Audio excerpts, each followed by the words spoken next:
bring on the gush train, because I'm going to be gushing about Tully today.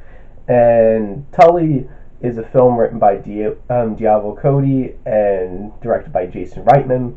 And so it's like, if you like Juno and like the dialogue they have in Juno and stuff like that, it's like it gets your attention. They throw that in the trailer. It's like, this is from them. And this film, whew, took me places, and I was really surprised about where this film took me, and I was really impressed.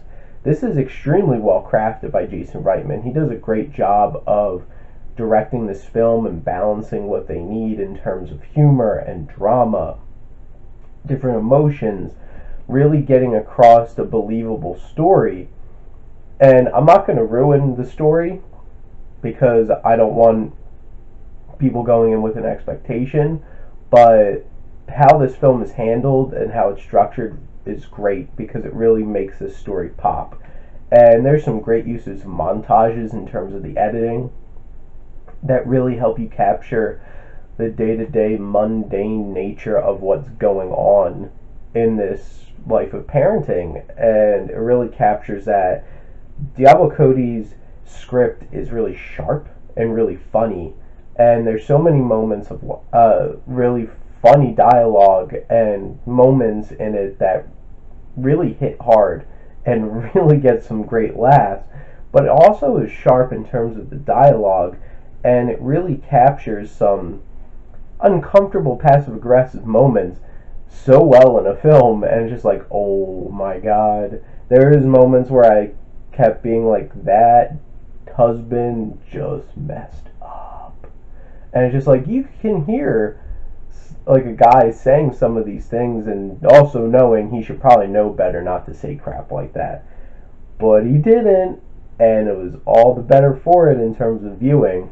It's very well shot by Eric Steelberg, who does the cinematography.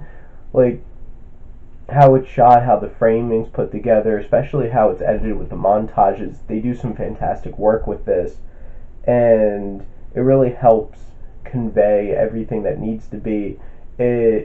Spielberg knew when to have a close-up, when to have a particular shot where you could see enough of what else is going on in the space, and very particularly done that very well. And then the performances, Charlize Theron is amazing in this film. You could just see everything, the exhaustion, the lack of hope, the just run down feelings that are going through her just by her look, her body language. It's such a great physical performance, and Mackenzie Davis is so interesting and brings such a fresh feel to this film because her character is so very different than everything else going on in this film.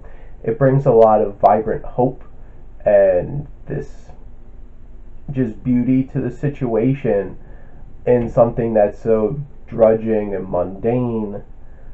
But then it's like she goes places too, and that's the important thing, because you don't just feel like she's, oh my god, she's perfect. There's a joke I wanted to make that this was modern Mary Poppins, and it kind of felt like that a little bit, but then the story really takes you into some interesting places and takes some interesting turns that I never saw coming, and it's impressive, and it really hits you. I know there's been some mixed feelings of where the story goes, but I thought that it hit very well. It's very relatable and realistic. You can see these moments happening in the real world in terms of dealing with all the passive-aggressive comments going on between the married couple and her brother and his wife, and just everything, and the underlying just like, oh, and some of the best ones are where the mother, played by Charlize Theron, is talking with the principal of her son's school, and oh my god, the passive-aggressive haymakers getting thrown in that are impressive. And there's some really a lot of discomfort that's constructed so well. And Ronald Livingston and Mark Duplass do really good supporting work. Their characters don't get a whole lot of depth, which honestly, that's my one negative about this film, is that some of the other characters feel a bit one-dimensional.